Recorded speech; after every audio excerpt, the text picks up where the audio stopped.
Feel like an old timer pulled up to the Walmart waiting at the door before they open? Your coworker voice, this is the way. Talked about it many times before. Sundays, I drop my daughter off for a long activity. It starts at 9 a.m., so I usually drop her off at like 8:50. Head to the grocery store. There is never a more sublime experience at the grocery store than 9:05 a.m. Sunday morning. There's nobody. There's 2 cashiers, but like there's so little traffic in the grocery store that there's no lineup. It's great. Yeah, everyone's in church. So true. Produce is refreshed. Sometimes I don't claim to know when they get their grocery deliveries. I assume it kind of comes like all day because I mean, they got a lot of food inside of a grocery store. I don't know if you've ever noticed that. What kind of grocery store doesn't restock nightly? I don't know if it's a Vancouver thing. Every grocery store I go into in this city, they are restocking throughout the day. And I will admit it's a minor annoyance because like you're trying to, get some Quaker Oats crispy minis or something like that, and they've got 17 pallets of like chicken broth that they're putting back on the shelves, but I also assume it's like a necessary evil. Like I assume that they're just the reason they're putting the chicken broth out on the shelf is because they just got a big shipment of chicken broth or something. Peloton ride this morning. I'm not going to lie to you. I PB'd. But I PB'd by 1 kilojoule on an 801 kilojoule ride. And I felt like this was not like, I'm Superman. I'm just going to PB. This was like, I was close with 2 minutes left. And I said, all right, let's risk the heart attack to get that extra kilojoule. And we did. But it took a little bit out of me for sure. Also, it was like any percent coughless. I probably won't be coughless the entire stream, but it was a big milestone for me to do a ride where at no point during the ride did I hork out like a little green alien like onto the mat below my bike and then have to clean it up afterwards. That was new, man. That was it was sublime.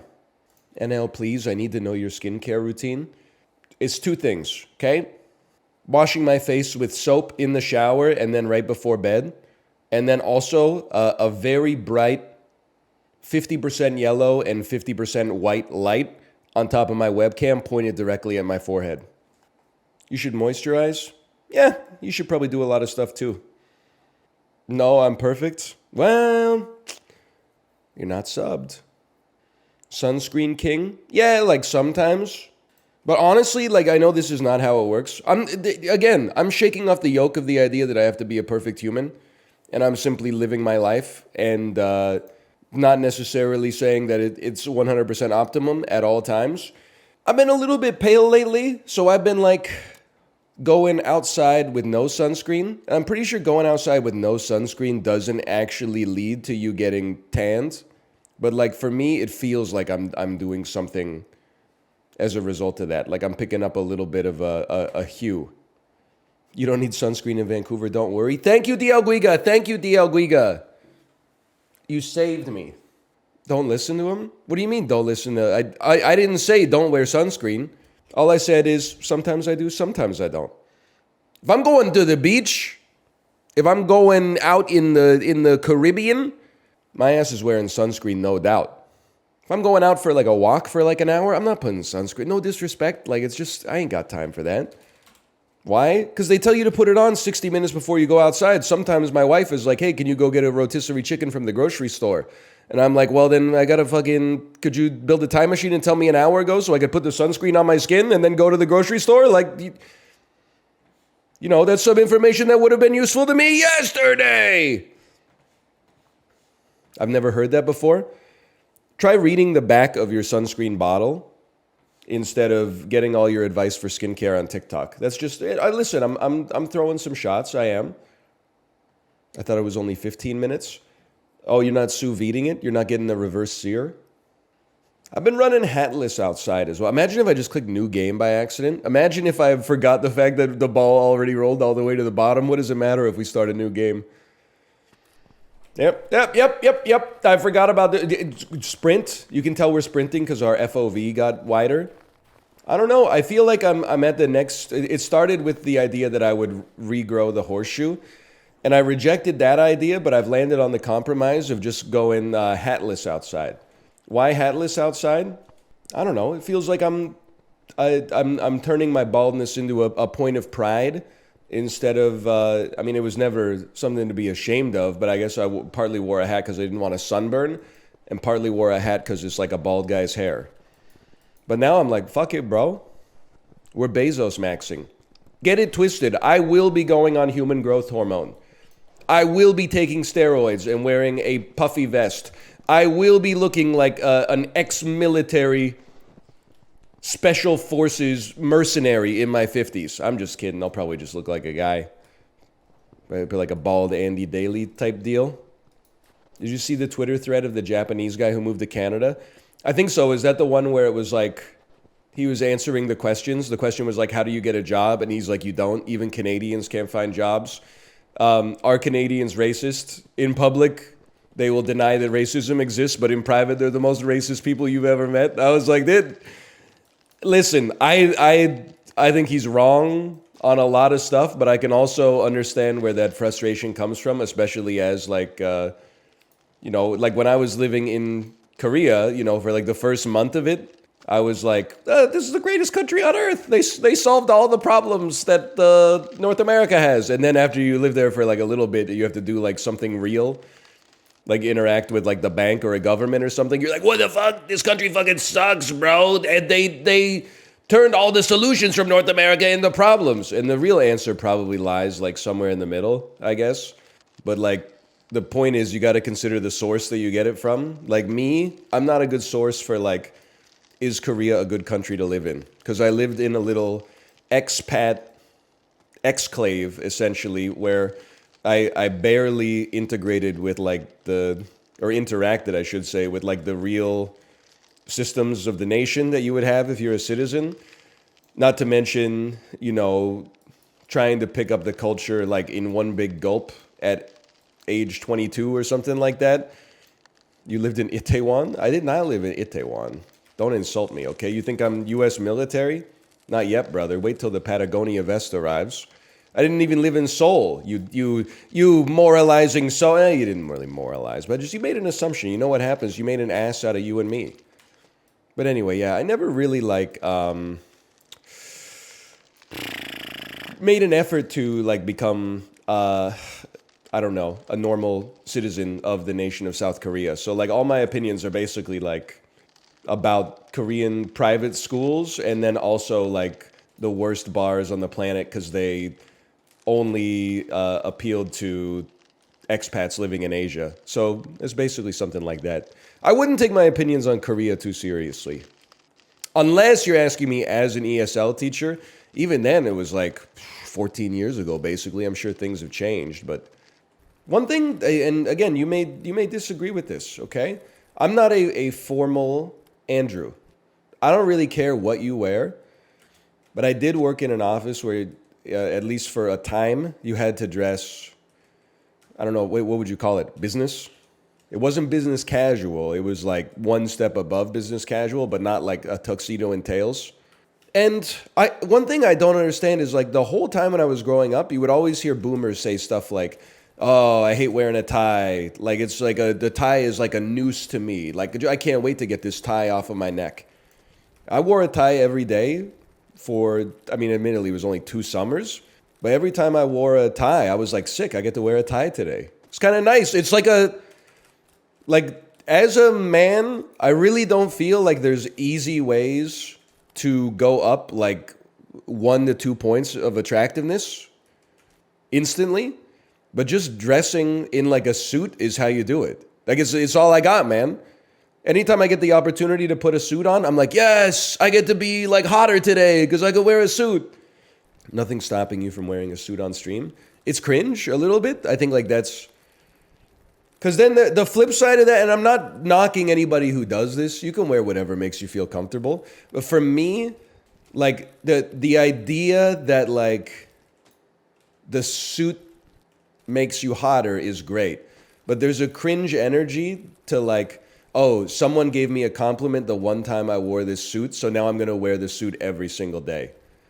If everybody else is wearing a suit, sure, that's then when in Rome, you're following the act of the Romans. But if like everybody else is wearing graphic T-shirts from Chiefs Luau, Hawaii, you gotta dress down a little bit. Take me over here. I work at a startup. You shouldn't have typed this, man. Is this illegal? I worked at a startup. We considered not hiring some guy because he came to the interview in a suit. Come on, what did you want him to wear, Jack Dorsey? The fucking Lego boots Rick owns? Like, what did you... Come on. Why would that be illegal? I mean, isn't it like... I don't know. I think it's kind of fucked up that you're going to be like, I'm not going to hire a dude because he wore a suit to a job interview. Go ahead, shoot me. Like, that's when you wear a suit, man. Culture fit issue. I mean, you got to have a pair of brass ones to, like, have a job interview and show up in, like, Supreme, Ultra Boosts and stuff like that. Like, that's a putting your cojones on the desk right away. Because I feel like 8 out of 10 times it's going to work negatively for you. And you're like, oh, I should have just worn a fucking suit.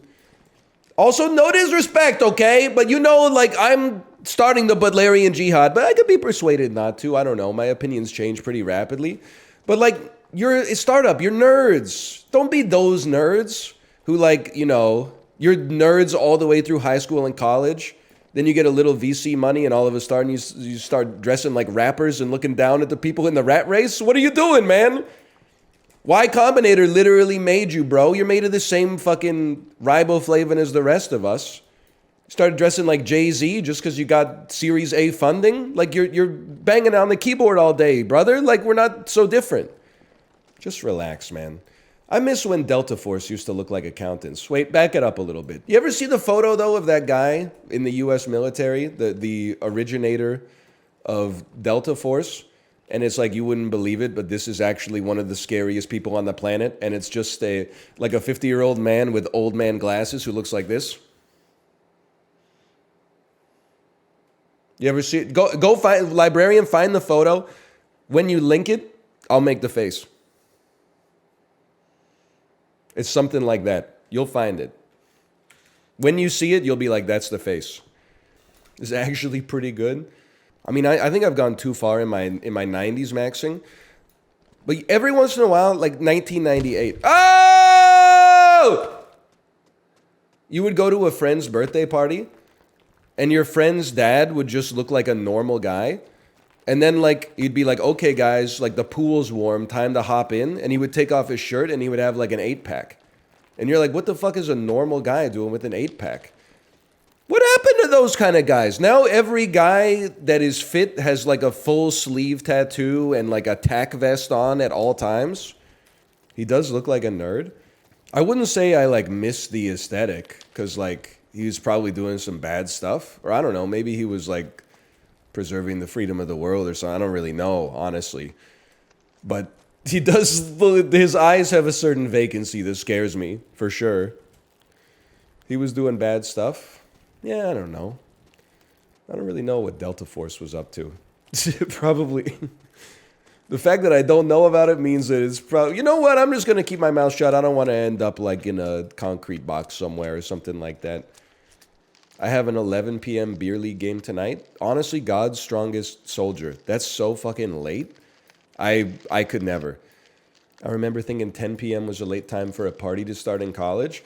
Well, it is, because, I mean, like it's been a long time, okay? And I feel like based on the age at which I went to school, like the late 2000s, plus my school's academic reputation falling into disrepair, and now it's known as kind of like a middling institution that has a problematic party culture. If we were throwing a jam, we would tell people to come over like 6:30. And if you got people coming over at 6:30, you start, maybe pre-gaming. Maybe pre-gaming at lunch or something like that. Because you needed, and I'm not trying to glamorize this. I think there's only a limited time in your life in which you could actually take advantage of this. But like a grown-up party has a different vibe. It starts at 7. You go, you have like a couple of glasses of wine, and then it just peters out. You go home. But like a college party, every night has the potential to be like an odyssey. You know, there's a different vibe to the pregame. There's a different vibe to the, you know, when people start showing up. Then there's a different vibe when the games start happening. Then the vibe can shift mightily 45 minutes later when the first person throws up. You know, and then they boot and rally, and then there's a different vibe when you like go out for food. And then some dude is like, hey, what if we just didn't go to sleep tonight? Like, what if we decided to like stay awake all night? And sometimes you're so like, your judgment's so impaired by that point, you're like, that's a great idea. And then by like 8 a.m. in the morning, you're like, oh, fuck, what were we thinking? You don't, there's a very brief, limited moment in your life when you could take advantage of that. So I do think a 10 p.m. college start time is late. I mean, for me now, if I went to, like, if one of my friends was like, we're having a shindig, it starts at 10, I would be like, you can fucking give me the recap in the morning, brother. No one's throwing a college party at 6:40? Well, I mean, honestly, as millennials, we kind of knew in 2008 that, like, alcohol is bad for you, but, like, we didn't know as much. We were, like, drinking 12 beers and being like, remember when people used to smoke cigarettes? How stupid were they? By the way, don't insult me. I did not go to Western, by the way. Like, I said my school's academic reputation has fallen into disrepair. Not that my school has never had an academic reputation to speak of. You got me confused. Laurier? Now you're just being mean. I went to Queens, a previously respectable institution that its downfall started with one flipped car in 2005. We're Queens guys. Of course we get 5-piece chicken strips from the Lazy Scholar, and then when the cashier asks us what it is, we say hummus sandwich.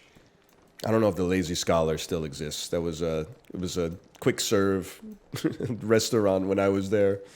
Oh man, it's dead. It does. I mean, it opened, I think, the year that I started there. So it was the new hotness. That's also where I got Coca-Cola Black came out, the Coca-Cola that was coffee flavored. And then like a year later, Coca-Cola was like, we're not going to support this. Went to the Lazy Scholar one day, maybe like the last week before exams were finished. Oh, baby.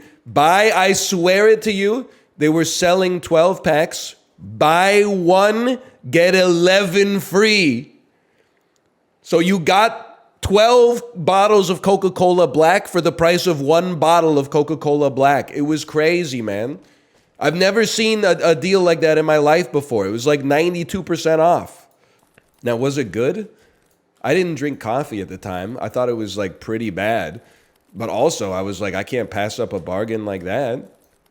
I went to Queens and Trent, and honestly, the academics were better at Trent. Yeah, okay, and what else does Trent have going for it? Oh, if you get a job in Peterborough, you can enjoy the Havelock Country fucking Jamboree in the summer. Peterborough mention, lol. I got nothing against Peterborough, I'm just saying that the tourist travel goes in one direction between Peterborough and Kingston, except for the Havelock Country Jamboree, okay? Except for the Havelock Country Jamboree. Who knew Canadian colleges had rivalries like that? I actually think it's like easier to have rivalries between Canadian schools because there's actually only like 40 Canadian universities that matter. And I'm not just being like elitist. Like there might be 100 universities in the whole country. So like 40 of them that matter is like, that's most of, well, technically not most, but a lot of them are just diploma mills. I mean, there's probably like 30 in Ontario alone. That matter. Well, that matter a little bit. That matter? I mean, like that are, you know, part of the conversation. Like nobody's like, oh yeah, UBC? Yeah, that school's pretty good. Where did you go? University Canada West. Fucking Golden Griffins represent. You know, you got I'm gonna inevitably offend some Canadians by leaving some out, but there's a lot that matter. U of T, McGill, UBC, SFU, Waterloo, Queens does matter, though I don't know how long that may continue. Dalhousie, York, the university formerly known as Ryerson, which I think is now called like Toronto Metropolitan or something like that. University of Alberta, University of Calgary, yeah. Trent, sure, why not? Lakehead, I'm not trying to offend anybody. Carlton, I got in there. How many national championships do they have? Excuse me. The Queen's Engineering Concrete Canoe Team is world class. BCIT. I mean, I went to BCIT. Or I guess went. I don't know. I'm not trying to gatekeep. I took classes at BCIT. I don't know if I would say I went. I had a lot of other shit going on. Seems like a good school, but it also seems like a school that is like the culture is cooked, right? Like it's entirely people getting either airplane mechanic certificates or computer science degrees. Like I don't think they were throwing too many ragers, but maybe that's just because I was like 30 when I was there. I don't know. We had the Arkells at our homecoming concert. I got to put some respect on that. Biggest homecoming concert when I was at Queens. You know who the artist was? Bedouin Sound Clash. Hey, hey, hey, hey, beautiful day. When the night feels my soul. You remember them? People were going ape shit. They're like, I got to get out of class early for the Bedouin Sound Clash concert. I met NL at GP Portland. I asked him if he wanted to draft with us, and he said, Peepo, leave. That's a real story that happened. I mean, it was different than that. I'm pretty sure, if I remember correctly, you were like, hey, a bunch of us are drafting tonight. Like, do you want a part of it? And I think I said, like, oh, thanks for the invite, but I'm, like, magicked out. You got to remember, I only went to 2 Magic GPs, and I didn't main event in either of them. So I just spent all day, every day of each of the GPs getting my ass beat by nerds in Magic, man. So then, like, it was a nice offer, but then you're like, hey, you want to get your ass beat in Magic some more? No, I don't. I want to go have a nice dinner or something. I want to get back in my domain where I got a little bit of competency. How many packs have you won at pre-release? I probably played in 3 pre-releases, and I would say my lifetime pack winnings is like maybe 4 packs, which is probably like going 3-1 once, if I had to guess. I'm not going to lie to you. There's a lot of, like, my average FNM experience was going 1-3. Get my ass kicked the first 3 rounds, and then, like, round 4, they pair me with, like, some guy who only came because his friend dragged him, and he's got, like, a homebrewed, like, merfolk deck or something like that. And the embarrassing thing is that, like, I'm running, like, a meta deck against his homebrewed merfolk deck, and then I'm beating him 2-1, and I'm like, oh, thank God I didn't fucking zero out. Like, first 3 rounds, you go up against people that have been playing Magic for, like, 20 years. Last round, the motherfucker's deck isn't even sleeved, and you're like, is this how far I've fallen? No disrespect, but is this how far I've fallen? Was your deck sleeved? Of course, it was double sleeved, bro. With the damn Hare Ruya sleeves, you know, with the yellow back with the sun on them. I mean, we had the aesthetics on lock, man. Check it out. Stylish. Oh, Hare Ruya sleeves. It looked like you and Kate were crushing it in Two-Headed Giant. I remember it must have been the Portland GP. Portland GP, we probably went 2-2 or 3-1 in one of those Two-Headed Giant events. We went 2 wins, 1 lost, and 1 draw. Kate's just better at Magic than me, to be honest. Like, I'm still... It took me a while to realize this, and I'm not insulting anybody else's way of playing these games. It was just Magic was a bad fit for me. I know this sounds patronizing, but at my core, if I'm playing games in a social setting, I'm playing them to have fun. So, like, I don't want to lock in. Like, I don't want to like, leave board game night and then Google, like, what's the best strategy for, like, Sushi Go or something like that, right? I just want to be like, bro, just for this one, I'm grabbing eggs. I'm grabbing all the eggs that I can. So, like, Magic was kind of a bad fit for me because even the people who claim to just be playing it for fun, like, most of them are, you know, on a different level of strategery than I am. But Kate was pretty good at Magic for sure. She would routinely, like, 3-1 on Friday Night Magic. What format did you play? You can't beat me, Magic nerds, because I know your tricks, okay? I know you're lying. Because I'm going to say standard, and then you're going to say, well, that's your problem. And then I'm going to say, well, what should I be playing? Oh, Modern's a better competitive format. Yeah, and it's got better players who've been playing for 3 decades. You know I'm not shelling out 15 grand for like a Legacy deck that's going to go 0-4 at Legacy Night. So like that's off the table. So then the last one becomes Commander. But then Commander is actually, I almost feel like for me, it's the worst of both worlds. I still get my ass beat, but instead of getting my ass beat in 15 minutes by some kind of like meta deck that just 8-0'd at like SCG Atlanta, now I'm getting dominated by somebody's like homebrew 200 card fucking nightmare deck where every card they play has 27 triggers that come off of it. And then like I lose in 10 minutes and the rest of the game goes on between the last 2 motherfuckers for an hour and a half while I look at my phone. Draft, everyone's equal? No, motherfucker, everyone is not equal in draft. Because if you've been playing the game for 30 years, you got better instincts on what to pick to make a functional deck. I'm just like glancing at the limited resources rankings and then like trying to remember as many 17-word cards as I can that are 3 stars or better. It's too accurate. I know. That's what I'm like.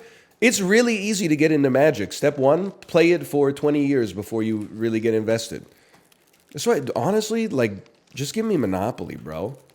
Monopoly is a worse game than Magic the Gathering, but playing it is like a lot more fun. So start now? No, there's no upside. I can just have fun. I don't need to go through the fucking grinder first. I just do something else. Play Arena? You just don't get it. Have you been cursed by a witch to be forced to play Magic the Gathering and you're finding like the most convenient way to do it? I didn't get cursed in the same way. I've got a diversity of interests. I could do something else. Not to mention, I played MTGO and I played Magic the Gathering Arena. It is more convenient because at least I don't have to fucking fight 5 o'clock traffic on Kingsway all the way out to Boundary Road just to get my ass kicked at Friday Night Magic in person. I can do it from the comfort of my own desk. Stop going to Magic Stronghold. I went to other Magic stores. They all beat my ass too, man. The environment was a little bit better. I'm not knocking Stronghold. You know, I think it's cool that there's like a local game store that's cultivated a community. Is a little bit more hardcore than I wanted. But then I go to the Connection. The Connection is where I pulled the full art foil in the Battle for Zendikar draft and it started a fucking... It was like people poring over the Zapruder film trying to figure out who grabbed the full art forest in the pack instead of drafting the 1 white mana common. Like it was crazy. And then there's the one in what's the one in Tinseltown? It's called like maybe it's called Rain City Games or something like that. Rain City Games, very very pleasant environment to get my ass beat 1-3 in Friday Night Magic and then go to the scariest public bathroom. Wow, realistically, maybe like the 3rd scariest public bathroom I've been in Vancouver. What's number 1? Me personally, craziest public bathroom I've ever used in Vancouver, British Columbia. Outside of the Pacific Central Station, the Via Rail train station, basically at the border between East Van and, I don't know, you wouldn't really call it West Van, but basically on like the East Van delineation, there is a public bathroom pod where you like press a green button and a Star Trek door opens. And then I think the kind of impetus of it is that you have like, you know, 5 minutes in the bathroom with the blue lights on and then the door just forcefully opens up to try to disincentivize people from like doing drugs in it and passing out. I had to pee so bad that like I knew what I was getting into when I walked into this bathroom, but like it was either that or piss my pants. So I said, I'm not pissing my pants in public today. I'm going to go into the bathroom, and it was everything I thought it could be and more. Just pee in an alley is risky because they might elect you mayor if they catch you doing that. And also many times that area also used to be like before weed was legalized and also weirdly a little after weed was legalized. It was like an open air pot market where like the weirdest middle-aged men you'd ever seen in your entire life would like sell dabs to high school kids. Sometimes I'd be walking through there and you'd have your headphones in and you just hear someone yell at you like, "Hey!" And you learn pretty quick. I'm just going to keep walking. The worst thing you could do is turn around and be like, "Yes." You don't want any part of that, I'm sure. I'm not saying they would have killed me, but that probably would have been an uncomfortable interaction. One time on Yonge Street in Toronto, I gave a homeless guy $2. He put his thumb on my forehead and said, "I can see the moment of your death." Dude, I gotta pause for this because I'm not locked in. One time, so me, Malv, and a bunch of our other friends were hanging out in Toronto, and we were just walking around, I don't even know where we were. We were heavily intoxicated. A homeless guy in a trench coat came up to us and said, "Do you guys want to buy some beer? They're $5 each." And it's the only time it's ever happened in my life. He opened up his trench coat like cartoon style, and it was like Lakeport honeys as far as the eye could see. Like the dude had the stereotypical like drug coat. And we were like, obviously every instinct in our body is like, don't do this. But we were also like 21 and like, this will be a good story. So yeah, we bought, I don't know, probably like 4 or 5 beers off of the guy, heavily marked up, which is fine because he stole them anyway. Malv bought one too. And then the dude was like, "Hey, do you mind if I take a sip of that?" And Malv was like, "Sure, brother, no problem." I swear to you, the dude chugged the whole fucking can, like right in front of his face and then walked away. Which at the end of the day is fine. It makes for an even better story. They're like, that's $5 well spent, but oh man, that's good stuff. Okay, well, I told you I wasn't locked in. Also, like all the parenting content I've ever seen on YouTube, I don't know. I don't want to be one of those guys who's just like literally like good parenting is in your genes, but it's like you don't need tips and tricks. Your kid's like, "I want attention." You're like, "Here's some attention." Your kid's like, "I'm going to eat poison." You're like, "Don't eat that." And then if they try to eat it, you just smack it out of their hand real quick. Like, it's easy. I was like, my tip is you got to get these class block food storage containers go great for goldfish or pretzels or something like that. You could really put a lot of food in here, and because of the lid, it like stays fresh. And I'm like, "Yeah, I know. It's called Tupperware." I don't like, this is really like episode 700. What about when they don't want to nap, but they're too tired to stay awake? There's no tip and trick. You literally just tank the damage. I'm sorry to say. A lot. I don't want to, make anybody more scared about parenting than they probably already are. But like a lot of parenting is you just tank the damage. And what's the secret to tanking the damage? Health potion. 500 milliliter Play Dead IPA from Yellow Dog Brewery in Port Moody, British Columbia. I don't know, for other people, maybe like 4 milligrams edible cannabis or something like that after dinner. Just something, any kind of, consumable that you can get from the secret shop for you or the kid. Depends on the day, brother. I'm joking, the kid. I'm joking for me. I'm joking. We're just raw dogging it. Well, we are having some play deads from time to time, but I mean, dads do be rubbing whiskey on their kids' teeth when they come home from work. No, they don't. They did back in the day. And like, again, when I was like 23, I was like, that's crazy. Now that I've got a kid, I'm like, I can see why they would do that. I was talking about it with like another dad friend though. This is not going to be a popular take, but I need to get it out there anyway. And he was complaining. He's not like he's not an influencer like me, but he still has some trenchant observations about life, proving that you can be a normal person and still have a rich internal monologue, I think, which naively and perhaps narcissistically, I wasn't sure. It's so easy, especially like when you work in a weird business, to be like, "Well, man, this is way better than being like an accountant where I just listen to Nickelback and don't ever think about my future." Right? Like, it's just, idiocy, essentially, is what I'm saying. But you talk to people, you realize they're also real people just like you. And I was like, I don't remember the exact way the conversation happened, but I was like, "How's the parenting going?" And he was like, "It's going well, but I'm a little bit burned out." And then he was saying like, I understand it's a privilege to like be a present dad and be a good dad. But I also feel like our generation is like tanking some damage because every previous generation of dads was like derelict and didn't help at all. And I was like, bro, finally someone's saying it. I feel like it's so hard to like, okay, I'm becoming a caricature, but it's like hard to be a dad and complain about elements of daddom that you're just venting about online. Because everybody always goes like, well, yeah, but like women have been doing that for like 5,000 years. And I'm like, I know, but like, take that shit up with my great grandpa, bro. I didn't fucking do that. I'm in the damn trenches every day, man. The shit that my great grandfather was privileged for did not get passed down. Now I'm in the shit, brother. Great grandpa was just, listening to the radio, drinking scotch and zoning out while his 8 kids cried. I got 1 kid and I'm fucking hands on, dude. Did your granddad fight in World War I? No, my granddad. Maybe my great-granddad. I don't know a lot of my family history.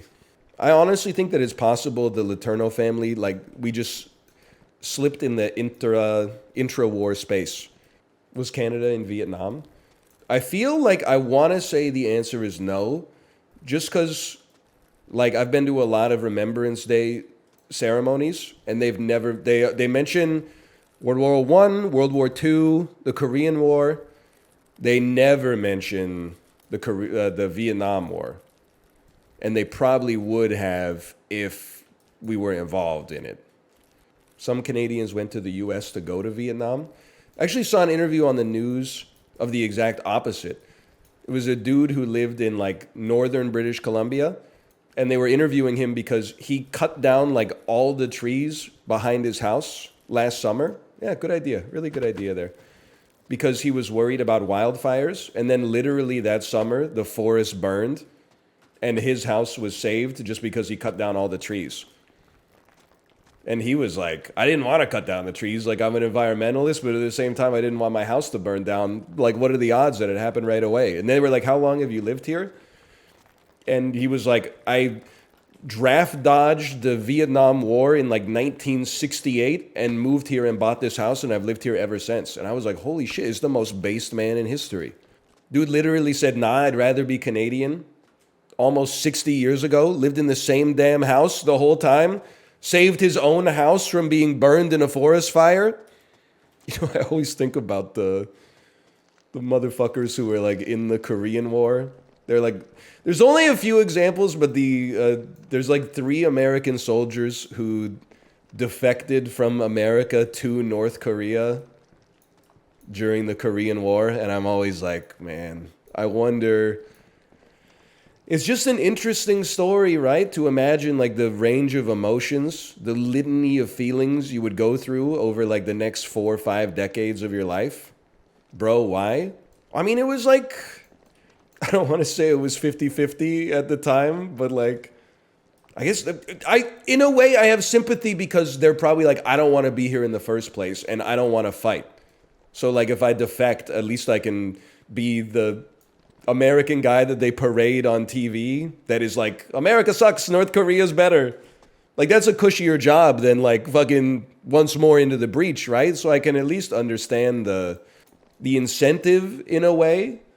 But then, like, even for like a couple years, they were probably like, yo, fucking back home, they're eating fried bologna. I'm eating bibimbap. This is amazing. But then, like, the 1990s rolled around or something like that. They were like, oh, fuck. Oh, shit, man. I fucked up. I don't know. Maybe they were happy. Ice soup. I'm not laughing at the... I'm laughing at the reference to ice soup, okay? I'm not laughing at the hypothetical of someone having to eat ice soup to survive. Brussels sprout, #1 vegetable we were lied to as kids. I think why I would plus to that without a doubt. And I would add in a couple of addendums. This is not a vegetable, but a class of vegetables. I feel like the salad game has also gone, in the last 20 years, has gotten so much better. As a kid, a salad was iceberg lettuce, julienne carrots, and like sliced tomatoes and sliced cucumbers. It was pure ass. I really wish my parents made me eat vegetables in stir fry. honestly, as a kid or even as a young adult, I would have like plus two'd you. But now having a toddler, I'm like, you got to take some like agency for your own life. No disrespect. Like my kid's 3.5. I can't like force her to do anything. There's no mechanism in the parenting handbook to force a child to do anything. That's like at least socially acceptable. What am I like? She doesn't even have like possessions that I can take away. When they're a teenager, at least I could be like, like I'm taking your phone away or something like that. But a 3-year-old, I got nothing, bro. What am I supposed to do? So I'm like, here's the thing. Here's my philosophy, okay? Sometimes, and my philosophy on parenting has changed a little bit over the years. I'm not making this metaphor just to be weird or gross. I just think that it's fitting. When people talk about like I'm circumcised, I'm not shy about that. People are always like, if they're pro circumcision, they're like, yeah, make sure you get it done when they're young, because then they won't remember it. When I was 12, I was like, that makes a lot of sense. Now that I'm 35, I was like, well, like, I guess in the whole scheme of things, I would have loved to have some say in the decision instead of being like 2 days old. But then also, just because I don't remember it doesn't mean that shit didn't have like an impact on me. So where does this come into parenting? Well, I was thinking about like the philosophy of parenting and how so many people seem to be tunnel visioned on the idea that the main purpose of parenting is to ensure that your child can like get a job one day.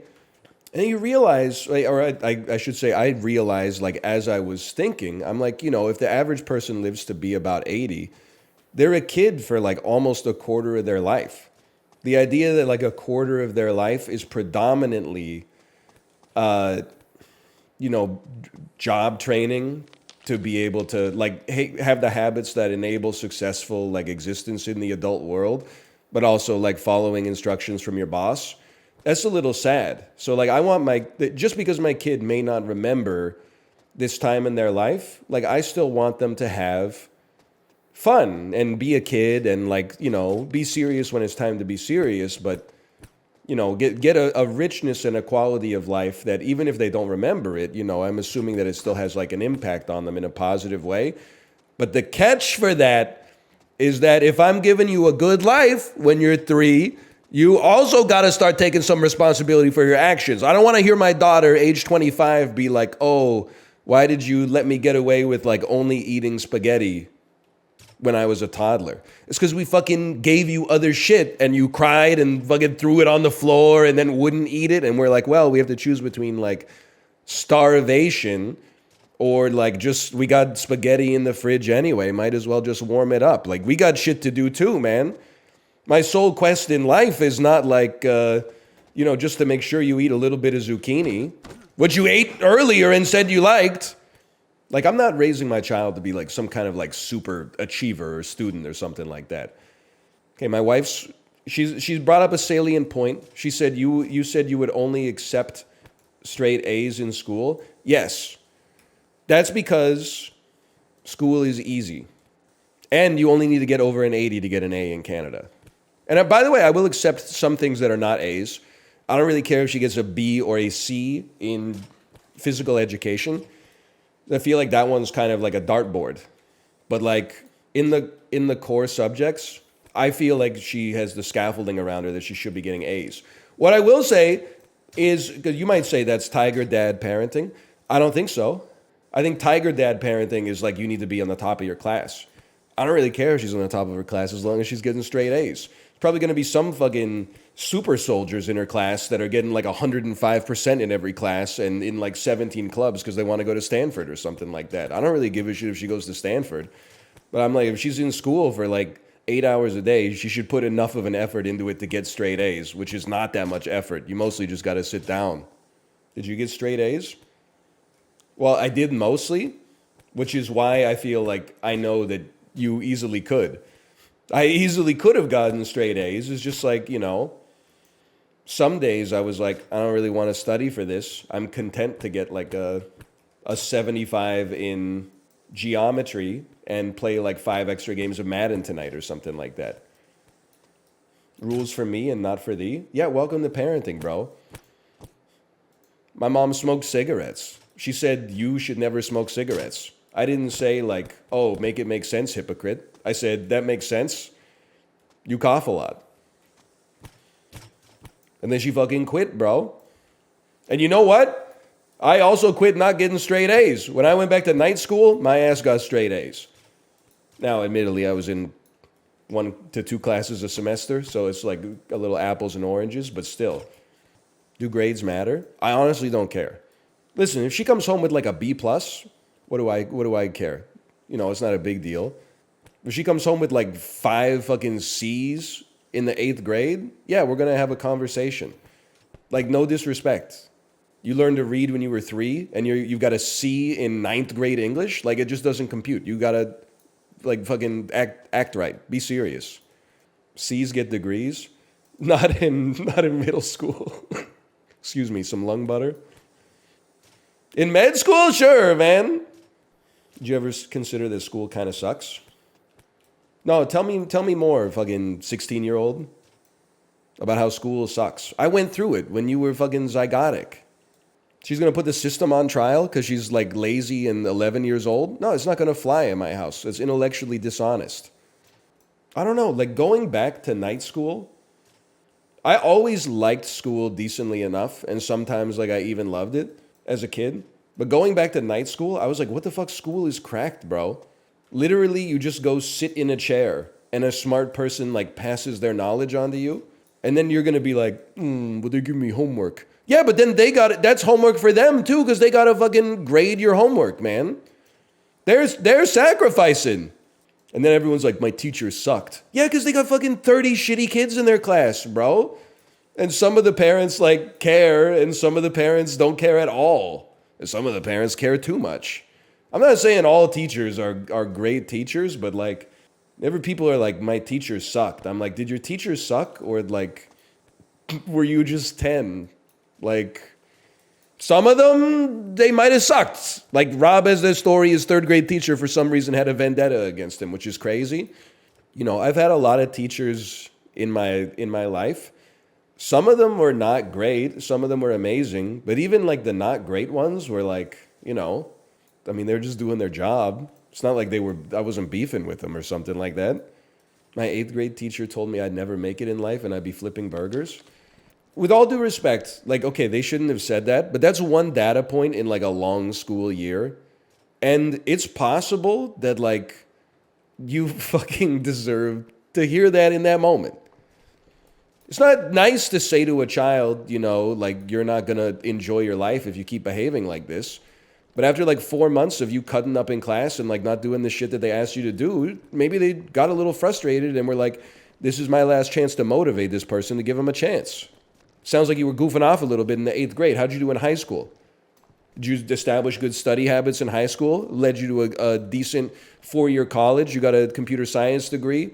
Got an internship working at a startup in the Bay Area? Got equity in it? Now you're fucking driving your Tesla Model S down Sepulveda Boulevard talking about how much you hate your 8th grade teacher even though they saved your life? My math teacher hated me and tried to fail me, and now I completed my CS degree with excellency. I'm not trying to be the guy that's like, that didn't happen. But like, what's the delta here in years? First off, good for you. But like, if that shit happened to you in like the 9th grade, that's like a decade ago, bro. You might have been like a bad kid in middle school. I'm sorry to say it. My 1st grade teacher made me turn my desk around and face the wall because I was talking to other kids too much. I was like 6 years old. Listen, in a vacuum, all this stuff sounds like bad. But like they got 29 other kids they got to teach to read. And it sounds like your ass was causing distractions, bro. What are they supposed to do?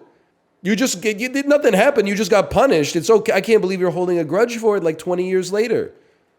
He was 6 and he was causing a distraction in class. You didn't hit him with a ruler or something like that. They said, turn around and have your desk face the back wall. I'm like, it's not that big of a deal. I was sending 6-year-olds to the principal's office like all the time. They're slapping other kids in the face, like breaking the rules. I'm like, go see the principal. It's crazy to me to think that there's like a bunch of 20-year-olds in South Korea. My not really my teacher, but my after-school 40-minute native English-speaking daycare provider sent me to the principal's office for physically abusing another child. I was just a fucking kid, man. I'm not trying to deny that there are bad teachers out there. I'm just saying, like, for me, anytime like I held a grudge with a teacher, looking back at it as an adult, I was like, they were literally just trying to do their job and I was fucking around. I thought my 9th grade math teacher was beefing with me because he would always like single me out for punishment. I was like, fuck that guy. I got older. I was like, why the fuck was I talking so much in math class? Just do the worksheet, bro. Big whoop. This guy, he's got fucking kids of his own. He's not beefing with 13-year-old me. I'm like, he gets 30 new kids every September. Like, I'm pseudonymous to him. He barely knows who I am. I was like, he's got it out for me. It's just too, like, nobody's yet told me a convincing story. Okay, librarian did say that their Chinese teacher used to throw erasers at them. That's probably not okay. And maybe what I'm about to say is not okay. But you should be able to throw, like, things that don't hurt much at a child if they're constantly causing problems in class. Like a Nerf ball or something like that. Obviously not like a billiard ball, something that could do some real damage, but you should be able to, or make like a loud sound or something. You should be able to like smack a yardstick on your desk or something like that. If you've never been on the other side of the desk, you may not realize it, but as a teacher, you actually only have like as much power as the kids believe that you have. Like, you can only do so much to motivate a child to, like, behave in class, and all the punishments are fake. Like, if they don't have a good home life, what are you going to do? I'm going to call your parents? They're not going to pick up, bro. They don't care. Like, it's all smoke and mirrors. Like, you can only punish kids who feel like there's actually consequences to the punishment. Like, if you're smart and your parents are like, you need to get good grades, and then your teacher's like, if you don't do this well, I'm going to give you a C. You're like, if your parents are like, I don't give a shit, it's just like, you know, tax subsidized daycare, they're like, fucking the C would be like an improvement, man. What are you going to do? So like, yeah, I don't understand why they would like throw an eraser from time to time. Another teacher made us take wheelbarrows onto the futsal fields as punishment. What does that even mean? I'm 2 oceans away from knowing what that means. What'd you have to do with the wheelbarrows? Honestly, I don't even want to be this guy, but like half of these stories honestly seem like someone did something wrong and then the teacher did a punishment that they were like, is pretty mild in the whole scheme of things. But like, you've held a grudge over it because you didn't want to do it. Like, you didn't, okay, wheelbarrows is a physical exercise. Is that where they hold your feet and then you plank? Yes, that's it. Yes, we got blisters on our hands. I never thought it would happen, man. I'm becoming a boomer. It's just blisters. I don't know. You did a little exercise, you got some blisters. That's not that. What are they supposed to do, bro? What punishment would have worked to get you to reform your behavior? There's nothing else they could do. Not hurt children. I said, what can they do? You said what they can't do. We already know what they can't do. They can't do anything. So what can they do? They should have politely explained with facts and logic to the little kid whose brain is 2% developed why they should be quiet. What are you talking about? I'm not saying hit kids. I am saying, like, as a teacher, yeah, maybe you could, like, do the Korean thing where they have to go up against the wall and then squat with their back against the wall until their legs start to shake. And then they, you know, they're like, teacher, please, teacher, my legs hurt. And then you go, okay, sit down and shut up. Takjo. I didn't actually say takjo to the kids, sometimes to the adults, but so torture? It's not torture. It's torture having to deal with other people's kids all day. There's no other option, bro. People are like suspension, then expulsion. We're going to fucking expel a first grader from my for-profit educational institution. Well, what did they do? Did they like fucking bring a gun to school? Nah, they were like talking too much And then I told them to stop, and then they didn't stop, so we have to kick them out of the school. Sorry. They'd be like, why didn't you just make them do some wall sits? I'm like, thank you! I would simply use reason to explain to the 30 children that they were frustrating me and making it difficult for me to achieve the tasks of my day. And then I would say, hey, if you guys want to have snack time, the only way we can have snack time is if you let me get through this lesson. And then they would, because they're all rational people, they would go, okay, teacher, I was cutting up because I thought that was a good idea, but now I see that it's a bad idea. Let's all sit down and focus. No, you fucking run a mile, bro. I'm telling you, the teachers, they're running out of options to actually like punish kids. You can't hit them. And you shouldn't hit them. That's obvious. All they learn is that like if you're mad, you should hit things. That's idiocy. You should definitely be able to fucking blast an air horn or something. If we ever get to the point where it's like the teacher gave me PTSD by smashing a meter stick on the teacher's desk and it made like a loud noise, we might as well just be having the kids teach the class themselves at that point. r/teachers has welcomed you back. They should never have banished me, but I understand that it was shit that was taken out of context that looked like I was bashing teachers. I wasn't bashing teachers. I have great respect for the educators of the world. I was briefly one myself. He's an actual boomer? Maybe I'm an actual boomer. Maybe when you have a kid, you could just homeschool them, aka 10 hours of like League of Legends plus the iPad every day. Around here, we're trying to like keep things moving in like an upward direction. It's getting harder than it's ever been. I consider myself, my wife, my daughter's teachers and her activity leaders. I consider us members of a team that are trying to create a happy, healthy human being that can self-regulate their own emotions. That seems to be a big one. And if the school calls me and is like, hey, we made your daughter do some wall sits today, I think I'm honestly, unless I sniff the fucking class action lawsuit, I think I'm honestly going to be like, I get it.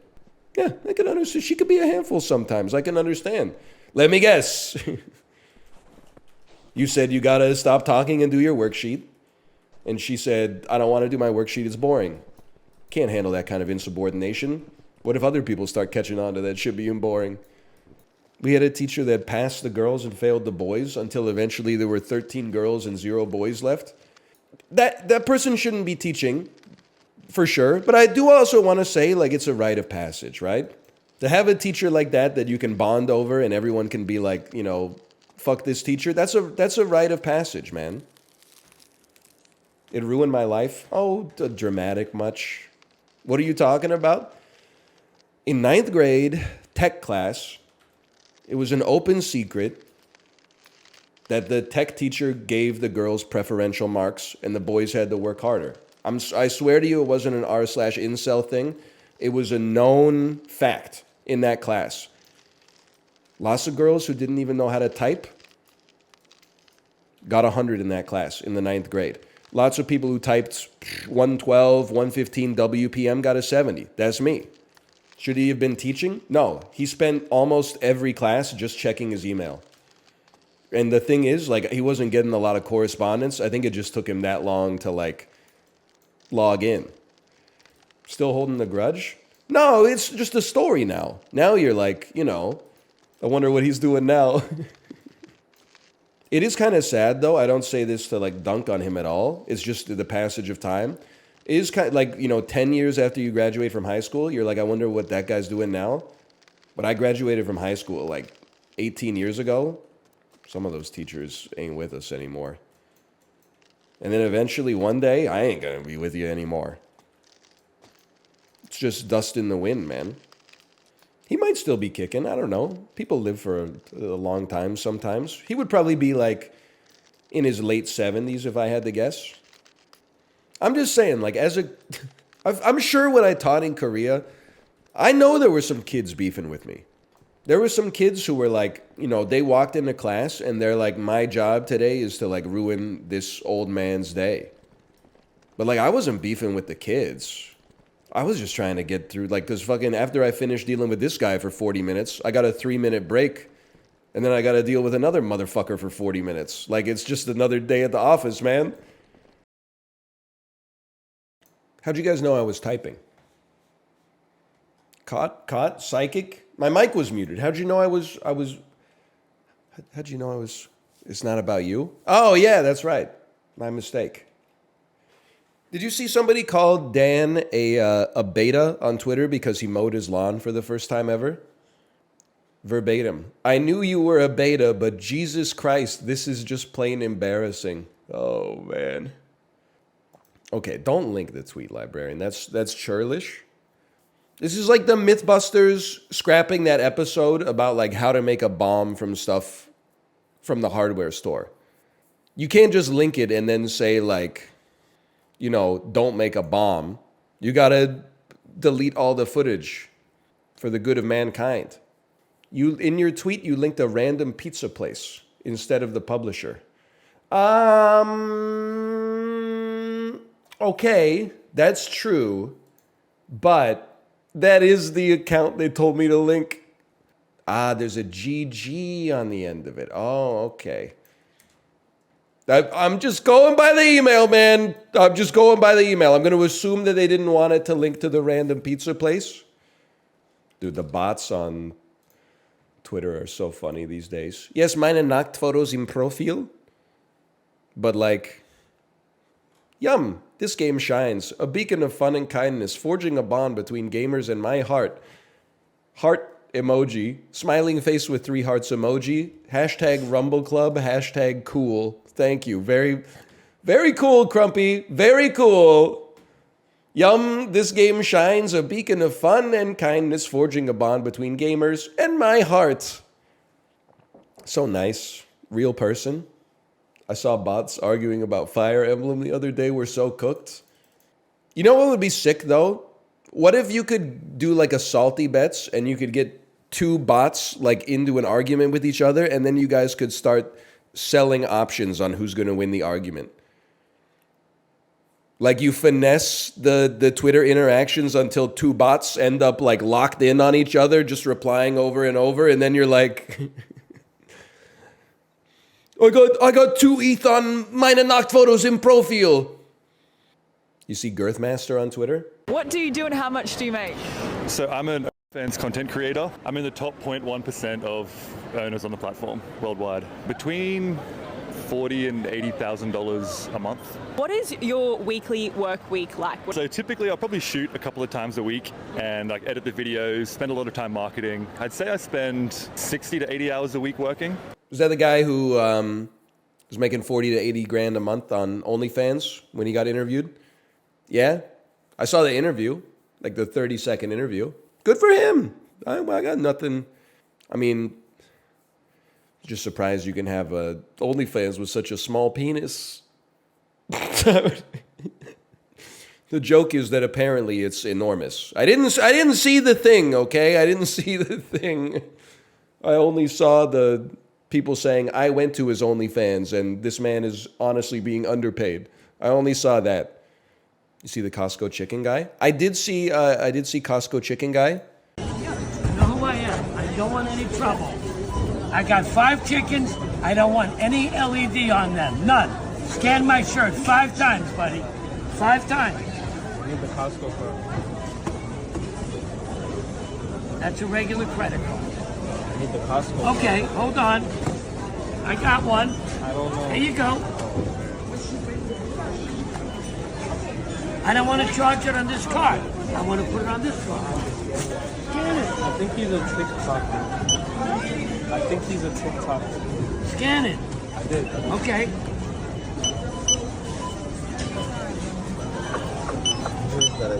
Done.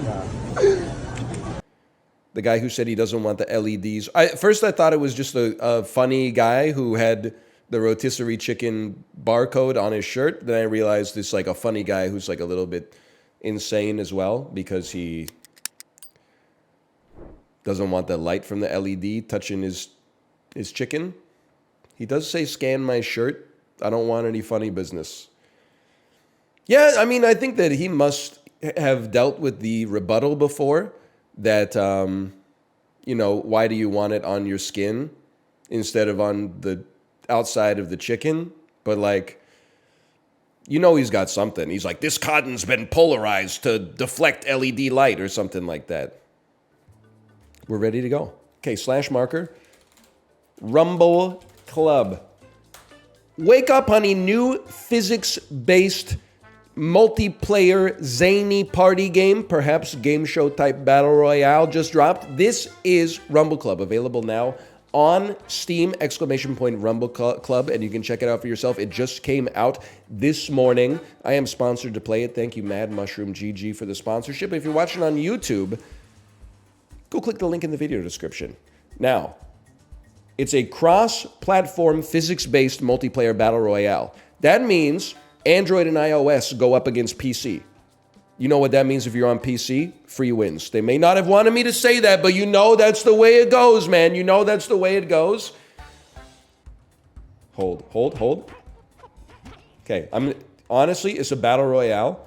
Me personally, I'm not against hanging out on the outskirts a little bit and then landing some shots when we get a chance, okay? Okay, we're chilling. I got you, little bro. I got you. Now, you were supposed to get your revenge, bro. You were supposed to get your revenge. He lived? Okay, I got donutted. That's all right. We're chilling. Why is he a big donut? I am the angry pumpkin. Oh! Come on. Come get a taste! I literally own you. You literally own me. Okay, okay. Bounce him back on the tile. Bounce him back on the tile. Okay, you got me that time. Fair enough. There's a little donut there. I'd like to claim it personally. Turns out I own you. I don't really know what I'm doing with it, but like, you're in a lot of trouble. I'm just gonna say that. I've been released from my donut hold. Yes! You get boxed out, bro! What are you gonna do? Oh, you beat the freaking bricks off me, bro. No! Now I gotta spectate?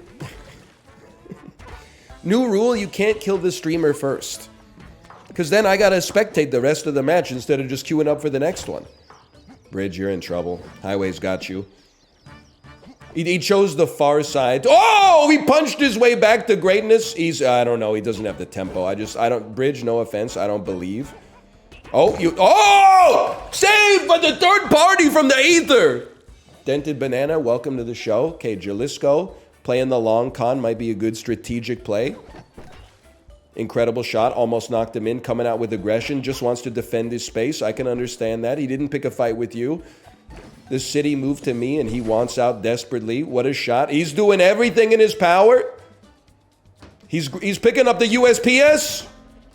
He made him break his knuckles. Oh, you gotta watch that. He's the angry donut. Best eSports commentator. I thank you. I appreciate it.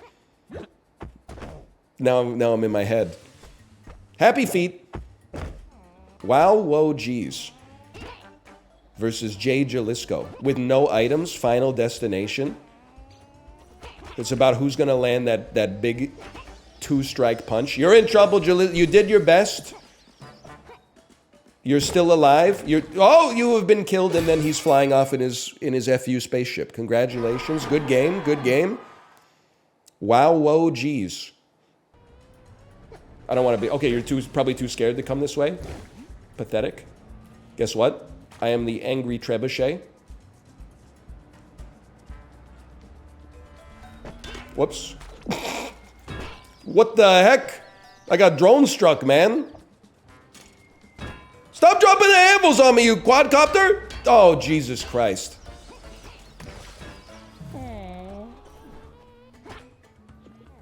I got 3-tapped by the wrecking ball. After the Radio Shack dropped 12 anvils on my head. You know I'm going to be grinding this tonight. I'll be on my PC playing against 12-year-old kids on Android. It's going to be free wins, boys. Bro just fell in. It's got a sting. It is crazy we came in fourth. Like, there was one representative of each team left at the end. This is a problem. Oh! Never mind! Cube v cube. Oh, they're going sumo mode?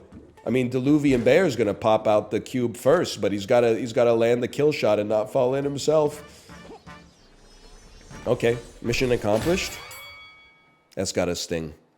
That's gotta sting. Dude, we got a stacked team here. Me, Mother Liz, Balatro Bob, and no, this is Logan. Mother Liz. Reverend Mother Jessica's psychic fetus dipped in blue, shy, hallued water of life oil. You can't pick him up. There's no time. You got to get in front of him and then give him one. Okay, you know what? Fair. You get to live. You get to live another day. We got to save our boy. It's no sweat, brother. Just come over here. I'm sorry. Brother, what could I have done, man? You can still move even when you're a cube. Huge hit, huge hit. He's already sliding. Brother, you're dropping me into the go! Oh, that's not, he might not be on our team. Run. Liz, we only have one chance, okay? Honestly, it's you or me.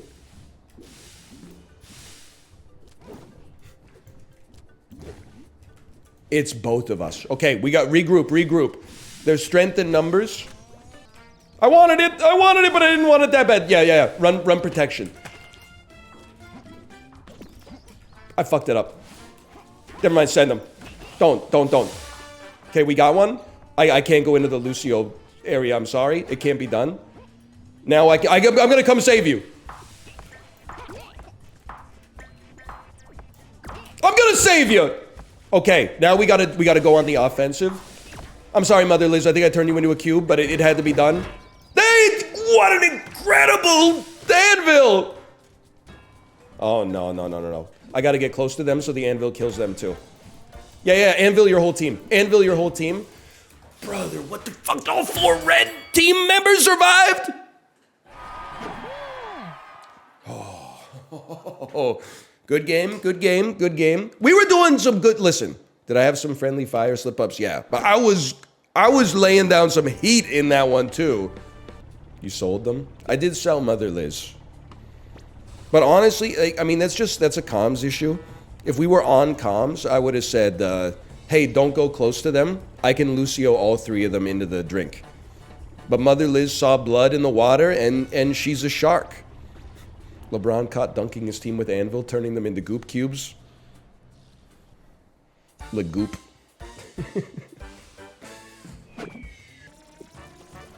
What are we doing here, kid? I lived. You kicked him into me. Not your fault. It's a hard game. Everybody's out there trying to do their best. Get him. Just give him a little love tap into the drink and then keep running. Get his cube. That's teamwork! Then you're in a world of hurt. Get out of here. Okay, hold. I got you, brother. I got you, brother. Don't even worry about it. Don't come close to the turbo, though. Okay, we're so back.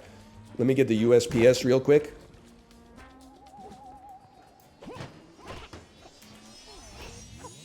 He's in trouble. He whiffed. That means I have the momentum. Get out of here. Okay. It's my chair. I'm saving my lad from the goop cube. Step one, we toss the lad. Sorry, I'm greedy. Step 2, we save the lad. Don't run away from me. Step 2, we toss the... Yeah. That's how you do it. Knock him. Stay on him. This is the finals, basically, right here. This is what it's all about. Knock him. Yes! Goo them. We'll run cover while we goo. Okay, I got gloom. Get torched, kid. Knock him out of the tank. They gotta get out of the tank. All your base are belong to us, bro. Okay, do you see the APM on that? He's not coming back. The goop cube is coming down! No, don't kill him yet. I want the whole squad to be here for this. Yeah! Great teamwork. If you weren't the real Chibli before, you're the real Chibli now. Grab him, grab him, grab him. You belong to me. You belong to me. Where's my mouse pointer, bro? Where's my mouse pointer disappeared? We're done. We're done. I respect you. I respect you more than I've ever respected anybody on this planet. Get him in the goop. I'm taking somebody with me. That's all I'm saying. I needed that one. And I need the Lucio. I'm sorry, I need it. I need it. Flip on him. Oh, he got me. But he's not gonna get me. He's not gonna get me because I'm coming back to life, bro. Get bounced. Get bounced. Good stuff, gamer. Gamer, you saved us. You saved us. Watch out for that Lucio, bro. That's tough. Huge kill. We're still chilling out here. Okay, he got us. He got me 2 for 1. Not good. Now I'm up 1 for 2, bro. Now I got no. I don't got him. I knocked him in the drink. We respect that. Now I'm gonna get knocked in the drink myself, but that's a good 1 for 1. Gamer, I need your support. That's bad. It looks bad. It looks bad. I'm gonna try to get over to you. Yeah. Through the hedge. It's hard to do it with a punch. I understand. Great play, brother. Get owned! Insane gaming, brother! You take him, I got the other one. Woohoo! That's on you, gamer, that's on you. You locked in. Holy. You guys really broke the mold with Goop Cube.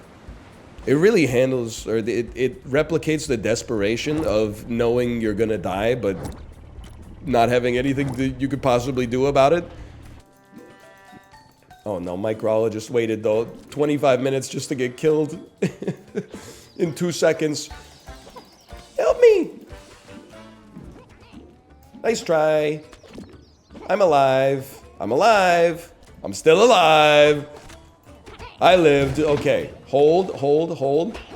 Gotta help out Tom. He helped me out. Gotta help out Tom because I'm in trouble. I'm going to die.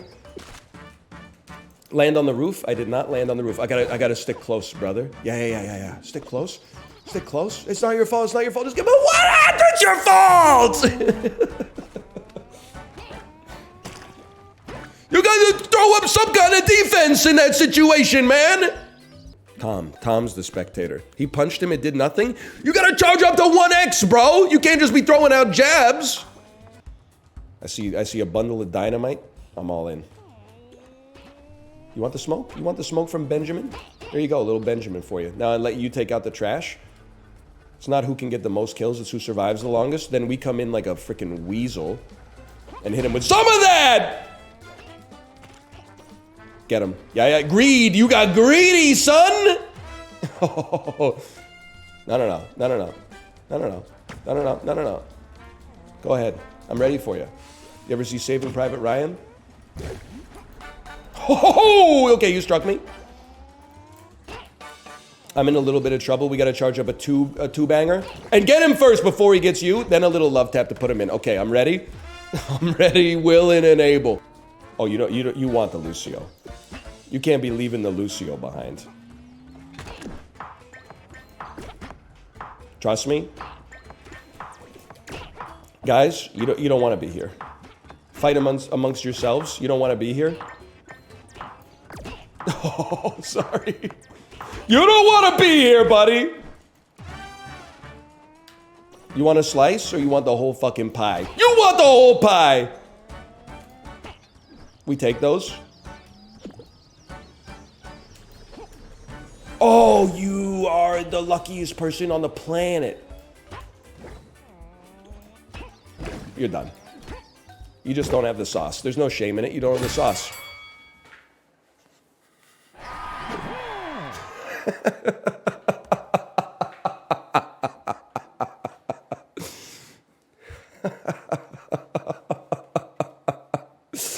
Woo! Crab crush. Punch crabs to pick them up. Knock punches into the goop to create crabs. Fall into the goop, you lose all your crabs. Okay. Okay. Oh no! Brother, he stayed on me. He stayed on me after everything we've been through. Move, move, move. I'm dead. I'm in trouble. I'm in trouble at least. Run. We have a quarrel. We have a long-standing quarrel. I'm gonna die. I'm gonna die. You're better than me. The situation was bad. Hey, there's another dude. He has 2 crabs, just so you know. All right. You guys are on a team together. That's cool. Enjoyed the 6th grade. Some of the best times in my life, quite frankly. Okay, why are we attacking people that have none crabs? Like, you want to smoke? For what purpose, bro? It's Crab City over here. Get his ass? It didn't get his ass at all. Okay, punch, hold 2-piece. He didn't even get me with the 1-piece. Oh, okay. You motherfuckers, you third-party ass. Okay, that's fine. I didn't want to see you anyway. Honestly, I kind of hate your ass. You know what? Crabs in the bucket, bitch.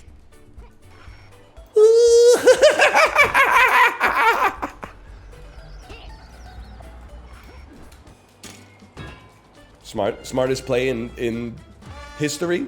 Ooh, I defeated.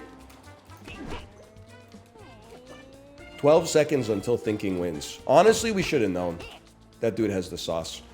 Any chance you guys would consider knocking him over? Can't be done.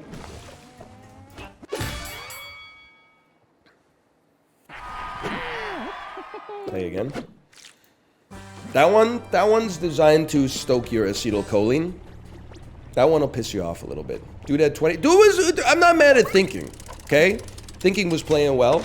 I'm a little mad at all the other MFers in the rigmarole that are going around going, hey, this person's got 2 crabs. Grab his legs and drown him. We gotta stop the top dog from winning, otherwise we all lose, bro. You ever hear of a Nash equilibrium? No, of course not. Because you don't watch real cinema like A Beautiful Mind. Okay, I want to land on the perimetry and then be killed instantly. Okay, that's fine. Brother, land me. Give me some movement at least. Good hit. Nice try. I own you! Get him out of here. What a shot. Keep it up. Do something. Do anything. Brother, I'm just stuck in the corner. You gotta deal with the fucking Panzer there. What are you... Is anyone gonna fucking help?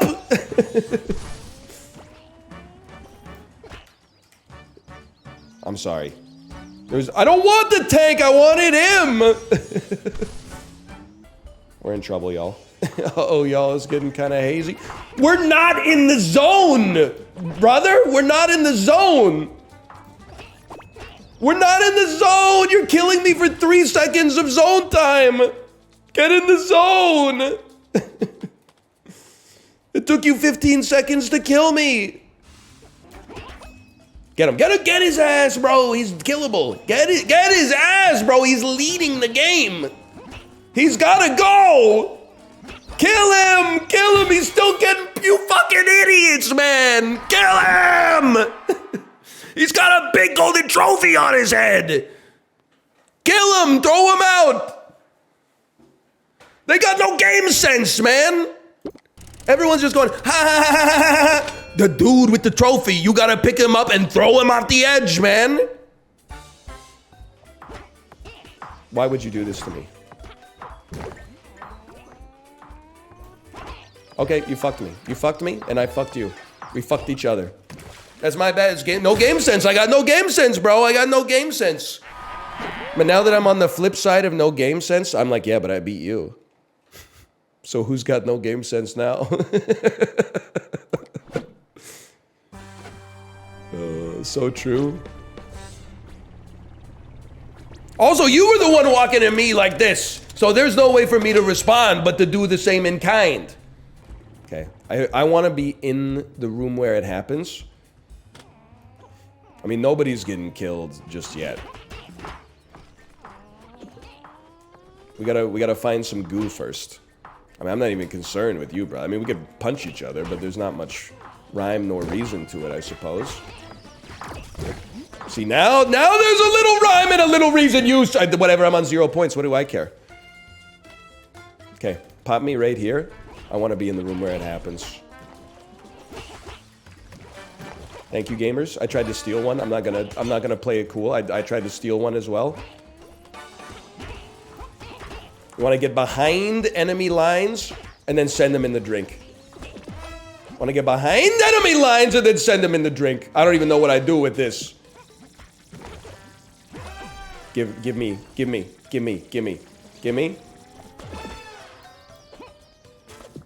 I'm crazy.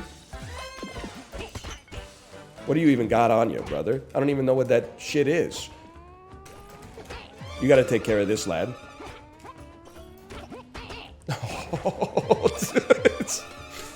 It's free points, man. It's free points. I'm sorry. Okay. My reign of terror is ended, but... Dude, that's my spot. They're still racking up. I ain't even alive anymore. Even if he dies, he's in my will somewhere. Okay, good play. You need 15 to win? I just gotta fucking chill, bro. Just relax a little bit. Don't get greedy with it. We win these.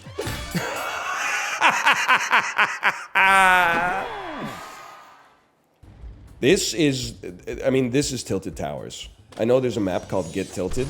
This map is tilted, though, because there's no place to hide.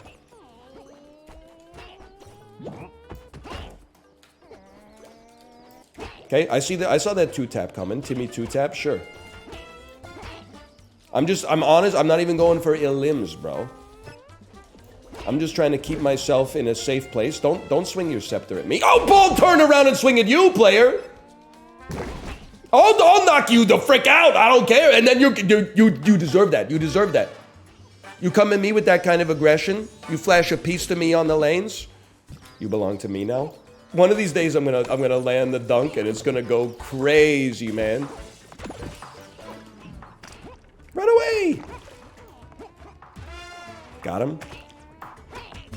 You got greedy, son. Bro, we're in the Lucio ult. Get out of here. Huge. Now I own this. Uh-oh. Uh-oh. How much is it worth to you, brother? How much is it worth to you? You want the donut. I know you want the donut. How could you not want the donut? Everybody wants the donut, brother. That's why they make them. No! Uh-oh. Uh-oh. Uh-oh. Uh-oh. Uh-oh. It's called map control. That's fine. I'm not sweating it. You're coming in, I'm coming in. You're coming in, I'm coming in!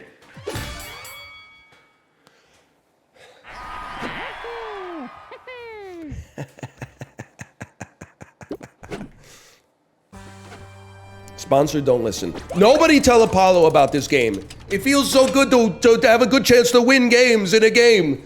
Nobody tell Apollo he's gonna come to the next Lethal Company session and be like, I won 35 games in a row. And I'm gonna be like, oh, how many did you win in a row, NL? 4. Oh. Take me to the zone. The only thing that matters is the zone. Get it twisted. Place yourself amongst the hedges. There you go. We got a good thing going here, boys. I got no quarrel with you. I stay on the margins. My plans are measured in centuries. Beautiful. Thanks for the teamwork. I appreciate that, y'all. It's a tight game here. Can we get up this way? I believe we can. Love to see a Siphons filter statue here. Again, we don't have to have a quarrel. You chose to have a quarrel, and now you got 3x'd. How's that working out for you? Okay, that hurts. It stings. It does. Thanks for the kill.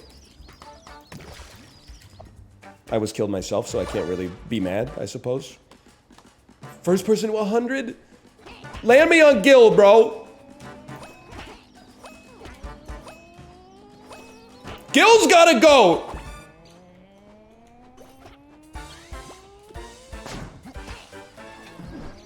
Bro's on 92. We gotta get him. Elusive Emu's gotta go. Get him. Get Gil. Get Gil. Get him!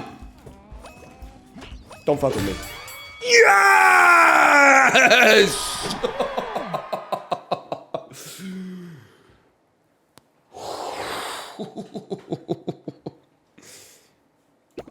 2 eliminations, but we got him where it counts. We got him where it counts, man. No, parentheses, I'm Gil. That's tough. To lose 101 to 99 in a first to 100.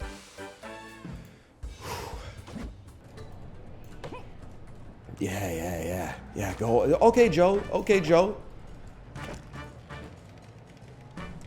Oh, extendo mag, cuz.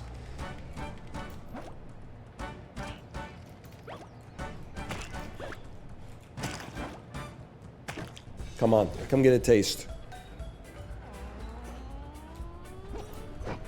What? I whiffed! They're colluding. Admins, they're colluding. Ah!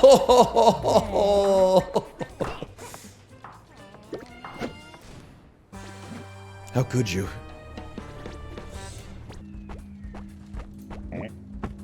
Oh, he knew he had the punch blast. Okay, oh, you could two-tap me if you want. Greedy. Joe, that's greed. In this house, we call that like we see it. That's greed.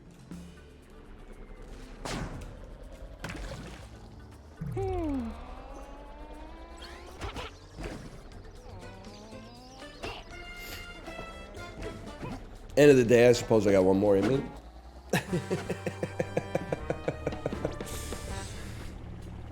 What was that? Fuzzy hitboxes, fuzzy hitboxes. Plus, it sounded like he was walking on concrete, but actually he was walking on steel.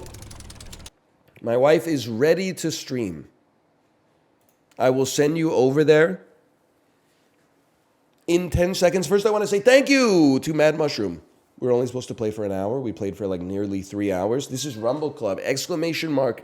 Rumble Club is available now on Steam, multi-platform on mobile as well. Go check it out. Cross-platform play.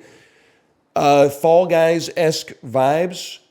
Great streamer integration for getting viewers into games. This is a great time. I had a great time. And I'm spent. While I wait for my wife's icon to turn purple on Discord, we could Bandle really quick, I suppose. 1980 with 1 billion views. This has to be like Sweet Child of Mine or something. That's too many views for the 1980s.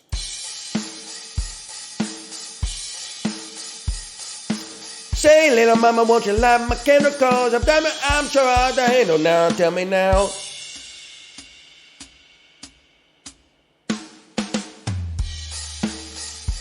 I need more. I need more. Yeah, okay.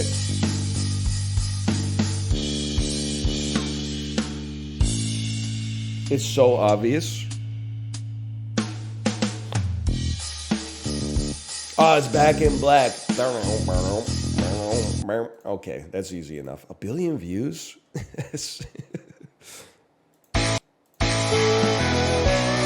Ooh. Donkey Kong Country x AC/DC?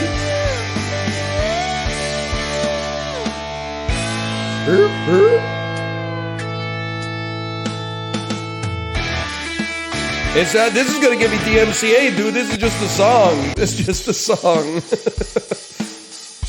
Oh, man. They just lifted the guitar track right out of it. Holy. I'm not a big AC/DC guy, no disrespect. Unless I'm like, at the game and they play it. In which case, there's nothing I could really do, honestly. Is anyone? My dad's like a big AC/DC head, for sure. Is my wife live yet? She is! Okay! Enjoy the rest of your day, and I will see you tomorrow. Later. Have you seen Slackers? I don't think I can imagine any other streamer who might have seen it. Have I seen Slackers? What a ridiculous question. I love you, but I hate you, which brings to mind how much I love you. We could have worked things out, you know, in my little room, in my little locked room. I'm sorry that you had to settle for Dave, the one-dimensional man. He's filed under cocksucker in my little black book. Sweetness can rot your teeth, bittersweet cacophony, and you hold the key, you hold the... You think I don't know every word from Slackers? Devin Sawa, Jason Schwartzman. Kind of insane this information occupies space in your brain. Yeah, no, I agree. I think that sometimes when I hear a song, usually like during a Peloton ride, I'll hear a song that I've literally not heard since like 1998, and I still know 80% of the words. I'm like, what are you doing in there?